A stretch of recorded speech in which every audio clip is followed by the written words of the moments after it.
Hey guys! So it's been about 2 weeks since we had our Mayo Clinic trip, and I just kind of wanted to update you on what we know so far. So it was a really long week. I ended it on Thursday, getting an endoscopy done, and I had not a reaction to the procedure, but my body didn't tolerate the procedure well, and the procedure itself ended up flaring my body into a vomiting cycle again. So I spent last week in a whole vomiting cycle, and I didn't start to feel better until Thursday. Friday was a lot better, because I also started taking one of the medications they prescribed me. And Saturday and Sunday, I started taking two of the medications that they prescribed me based on lab results that had come back. And I had two of the best days that I've probably had within the past year and a half, which was great.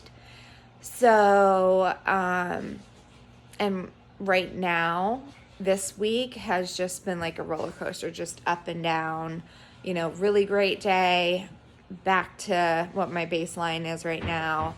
Good day, back to baseline. So it's been really hard, but not to get ahead of ourselves. What we know so far. So lab work, we know that I do have hypothyroidism, and we also know that my body does not produce any B12. So they immediately started me on medication for hypothyroidism, and they also started me on shots for B12.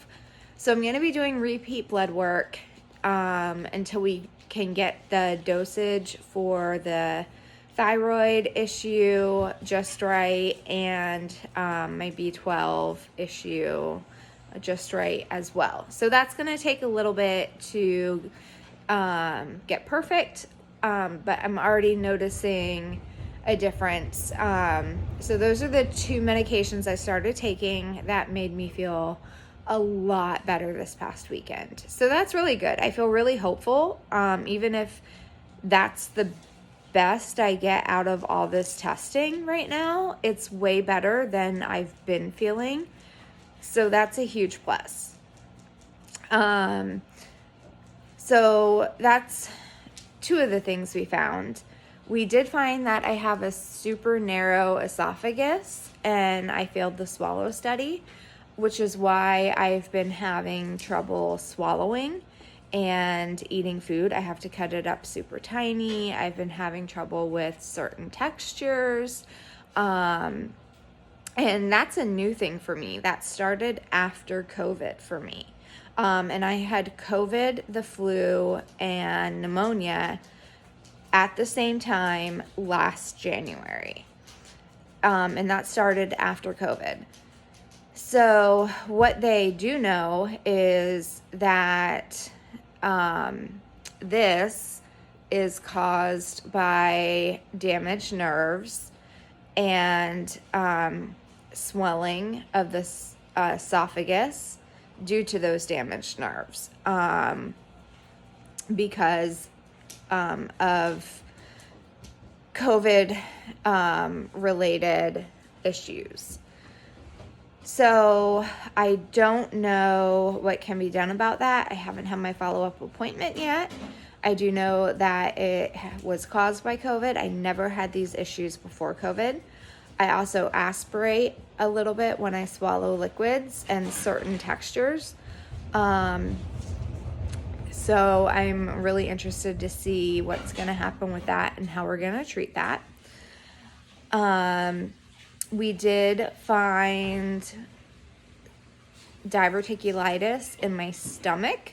Now, I know I've had it in my colon for years. And I had no idea you could have diverticulitis in your stomach, which makes complete sense because I would have so much pain. And when it was in my colon, I could tell I was having a diverticulitis flare up, if it was on the left side or the right side. But sometimes it was, upper on my abdomen, and I'm like, why am I having all this pain so far up on my abdomen? Now it makes sense. Or I'd have the pain, in my upper abdomen as well as my lower abdomen. And now it makes sense that I was having a diverticulitis flare up in my stomach as well as my colon. So that makes sense.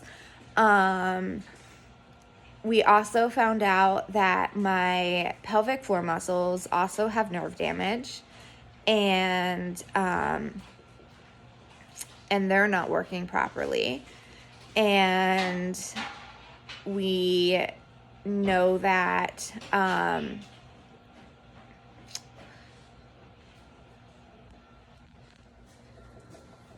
we also know that I have my hips, which have given me problems my whole life because I was born with dislocated hips. We also know that the results for my pelvic x-ray has now shown severe arthritis in my hips, and we are not really sure what they're going to do about that, because I constantly have lower back pain because of the arthritis in my hips. And so there's that. A couple of my other labs came back borderline, either high or low. So I'm excited to see what they say about that. I don't know if that is affected, like if my thyroid level has affected that, or if that's just, something totally different. And then a big one for me is my white blood cell count came back really low. So I am most nervous about that one. I have a lot of other autoimmune diseases, so I'm excited to talk to the rheumatologist about that one. I'm sure that plays into that. That's not a big shocker, but I was really taken aback by how low my RBC or my white blood cell count was. So I don't know what they're gonna do about that. I read some stuff online, which is like the worst thing you can do when you go to the doctor is like get on Google and start Googling your results. But I did, and like the number one they kept saying for what came back with my results is a blood transfusion, a white blood cell transfusion, and I really don't want to have that. So I'm really hoping that my results mean something else and I don't have to have that done. So that's the one that I am most worried about at this point. And then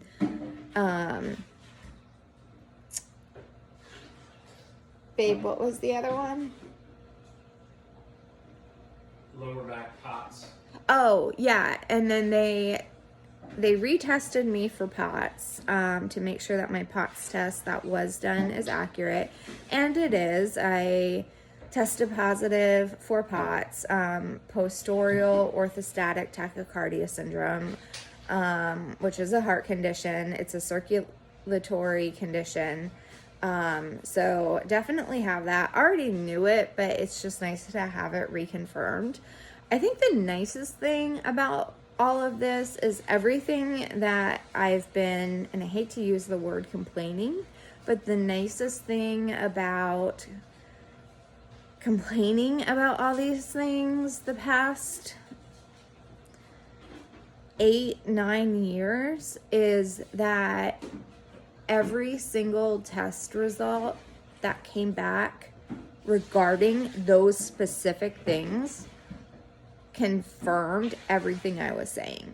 So everyone who labeled me a hypochondriac, everyone who thought I was being overdramatic, everyone who didn't believe me, is proven wrong. And for me, that validation, that, you know, I'm not crazy, and all the doctors who didn't believe me, and all the doctors who could have done something but didn't do something, you know, should be held accountable. They could have helped me years ago. I never had to get this sick. And friends who walked away from our friendship because I can't drive, and, you know, it was too much of a hassle to be friends with me. You know, it just goes to show what kind of person they are and what kind of friend they would be to you if you ever got sick, and you ever needed something. If you went through a really tough time in your life, it just goes to show, you know, what kind of people they are. You know, family members who decide to not be there for you.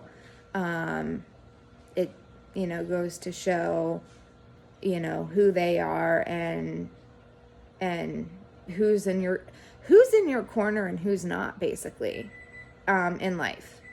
You know, it's like the ultimate life game. It shows who's going to be there and who's not with everything. And it weeds out the bad and it keeps the good, and you hold on to the good ones and you say goodbye to the bad ones, and you don't look back. That's all you do. And it's pretty satisfying. It's really satisfying getting these results. So that's what we know. That's what we know. We don't know what it means all put together. We don't know if any of these results explain the cyclical vomiting that has been going on. We don't know if the cyclical vomiting that's been going on can be explained, or if that's like a thing all by itself. So we're waiting for that follow-up from the doctor, and just riding the roller coaster of this new medicine, trying to get this new medicine figured out. But all in all, this week has been a good week. Having good days. Really good days. Really good days. And just enjoying the good days after that hell week at Mayo Clinic and the hell week that followed. So that's the update for now. Yeah. So I hope you guys are having a great week. And for every single one of you that has, you know, checked in with me on Facebook, or you know, liked something I've posted, or, you know, loved it, or, you know, cared about something I've posted. You guys have no idea how much that's mean to me going through all of this. You know, just showing that you were there, you were thinking about me. Like, you guys are definitely keepers. You guys are one of the ones that I, you know, keep in my corner. So just wanted to know how much I love and appreciate each and every one of you. So we'll update you more when we have more. Bye.